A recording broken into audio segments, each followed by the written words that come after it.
अस्सलाम वालेकुम वरहमतुल्लाहि वबरकातु। नाज़रीन, आज हम आपको मैयत को गुस्ल देने का तरीका बताने जा रहे हैं जो हर मुसलमान के इल्म में होना ज़रूरी है। हम इसके अहम तरीन अहकाम व मसाइल पर रोशनी डालेंगे।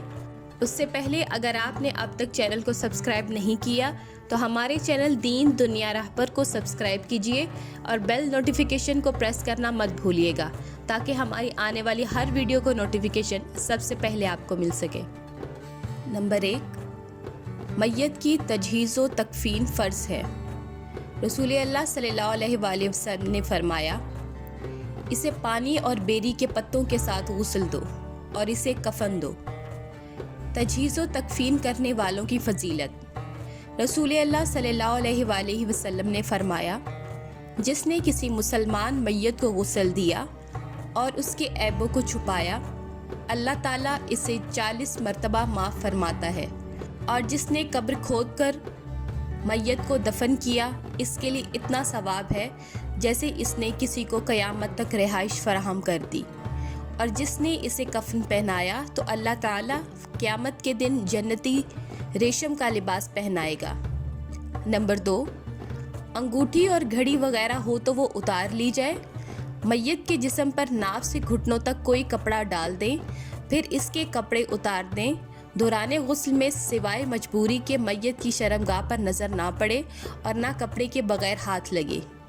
रसूल अल्लाह सल्लल्लाहु अलैहि वसल्लम ने फरमाया, मर्द दूसरे मर्द की और औरत दूसरी औरत की शर्मगाह ना देखे। मैयत को ऐसी जगह लिटाया जाए कि सर वाली तरफ पाँव वाली तरफ से कुछ ऊपर हो। सबसे पहले मैयत का पेट 2-3 दफ़ा आहिस्ता आहिस्ता दबाया जाए ताकि कोई गंदगी हो तो खारिज हो जाए। फिर हाथ पर कपड़े का दस्ताना वगैरह चढ़ाकर पानी से इस्तंजा करवाएं। नाक, दांत, मुंह और कानों की गीली रुई से अच्छी तरह सफाई कर ली जाए ताकि वज़ू के दौरान में 3 दफ़ा से ज़्यादा ना धोना पड़े। मैयत को गुस्ल देते वक्त दाएं जानिब से और वज़ू के अज़ा से इब्तिदा करनी चाहिए। उम्मे अतिया रज़ी अल्लाह ताला अन्हा फरमाती हैं कि रसूल अल्लाह सल्लल्लाहु अलैहि वसल्लम ने अपनी बेटी के गुस्ल के वक्त फरमाया, मैयत की दाएं जानिब से वज़ू के अज़ा से गुस्ल शुरू करो। इसके अलावा गुस्ल देते हुए मदरजा झैल चीज़ों का भी ख्याल रखना चाहिए। पानी में बेरी के पत्ते डालकर उबाला जाए और इससे गुस्ल दिया जाए। साबुन या शैम्पू वगैरह इस्तेमाल करना भी जायज़ है। आखिरी दफ़ा गुस्ल देते वक्त कुछ खुशबू मिला लेनी चाहिए। काफूर हो तो बेहतर है। औरत के बालों की मेंढियाँ खोलकर अच्छी तरह धोनी चाहिए। बाद अज़ गुस्ल बालों की 3 मेंढियाँ बनाकर पीछे डाल देनी चाहिए। गुस्ल 3, 5, 7 या ज़रूरत के तहत इससे ज़्यादा बार भी दिया जा सकता है, लेकिन ताक अदद में। मैयत को गुस्ल कौन देगा? मर्दों को मर्द और औरत को औरतें गुस्ल दें। मियाँ बीवी एक दूसरे को गुस्ल दे सकते हैं, बल्कि ये ज़्यादा बेहतर है। सैयदा आयशा रज़ी ताला अन्हो फरमाती हैं कि अगर मुझे इस बात का ख्याल आ जाता जो बाद में आया तो रसूल अल्लाह सल्लल्लाहु अलैहि वसल्लम को इनकी बीवियों के सिवा कोई गुस्ल ना देता। हमारे यहाँ ये समझा जाता है कि बीवी के मरने से खावंद का इससे रिश्ता टूट जाता है, इसलिए इसका चेहरा सब देख सकते हैं लेकिन खावंद नहीं देख सकता। इसी तरह इसे कब्र में दूसरे रिश्तेदार उतारते हैं, खावंद नहीं। बल्कि ये नज़रिया बिल्कुल गलत और कुरान और सुन्नत के कतन खिलाफ है। बल्कि खावंद दूसरे की निस्बत ज़्यादा हकदार है।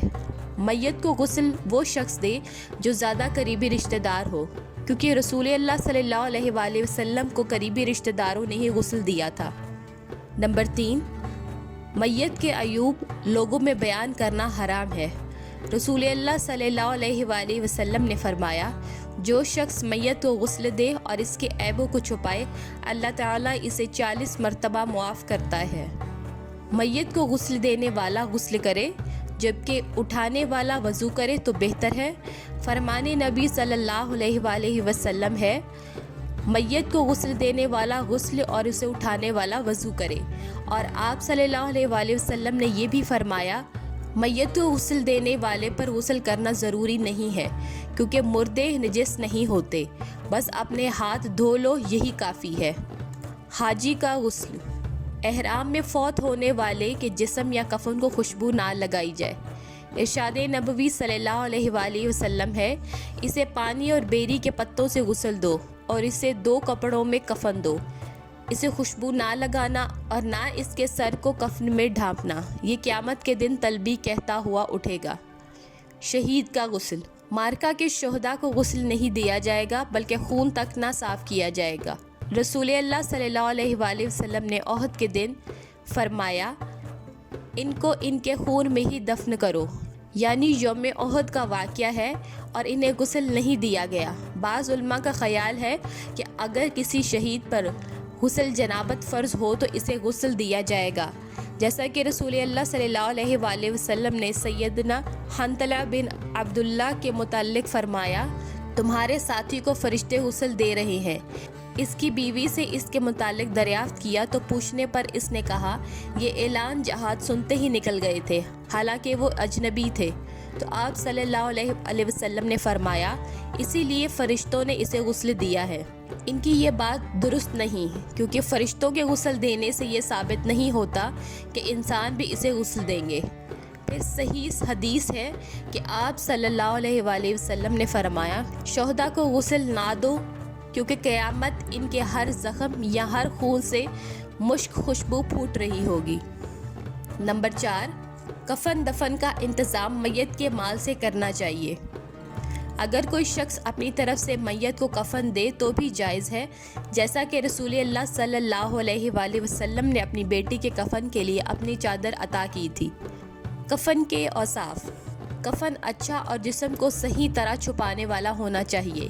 ایک مرتبہ ایک آدمی ہلکا کفن دے کر رات میں ہی دفن کر دیا گیا تو نبی صلی اللہ علیہ وآلہ وسلم نے صحابہ کو ڈانٹتے ہوئے فرمایا، جب تم اپنے مسلمان بھائیوں کو کفن دو تو اچھا کفن دو۔ کفن سفید کپڑے میں دینا چاہیے۔ رسول اللہ صلی اللہ علیہ وآلہ وسلم نے فرمایا، سفید کپڑا پہنو، یہ تمہارا لباس ہے اور اسی میں اپنے مردوں کو کفن دیا کرو۔ کفن میں 3 کپڑے ہونے چاہیے، ایک شلوار کی جگہ، ایک قمیص کی جگہ اور ایک بڑی چادر دونوں کے اوپر لپیٹنے کے لیے۔ سیدہ عائشہ رضی اللہ تعالی عنہ فرماتی ہیں، بلا شبہ رسول اللہ صلی اللہ علیہ وآلہ وسلم کو 3 کپڑوں میں دفن کیا گیا، ان میں قمیض اور پگڑی نہیں تھی۔ کپڑا کم ہو تو سر کی طرف ڈال دیں، باقی جسم کسی دوسری چیز سے چھپا دیں۔ سیدنا خباب بن الارض رضی اللہ تعالی عنہ فرماتے ہیں، سیدنا مصعب بن عمیر رضی اللہ تعالی عنہ جنگ احد میں شہید ہوئے تو ترکے میں صرف ایک چادر چھوڑی، جب ہم اس سے ان کا سر چھپاتے تو ان کے پاؤں ننگے ہو جاتے، پاؤں چھپاتے تو سر ننگا ہو جاتا، تو رسول اللہ صلی اللہ علیہ وآلہ وسلم نے حکم دیا کہ ہم سر ڈھانپ دیں اور پاؤں پر گھاس ڈال دیں۔ کفن زیادہ مہنگا نہیں ہونا چاہیے، یہ فضول خرچی ہے جو کہ حرام ہے۔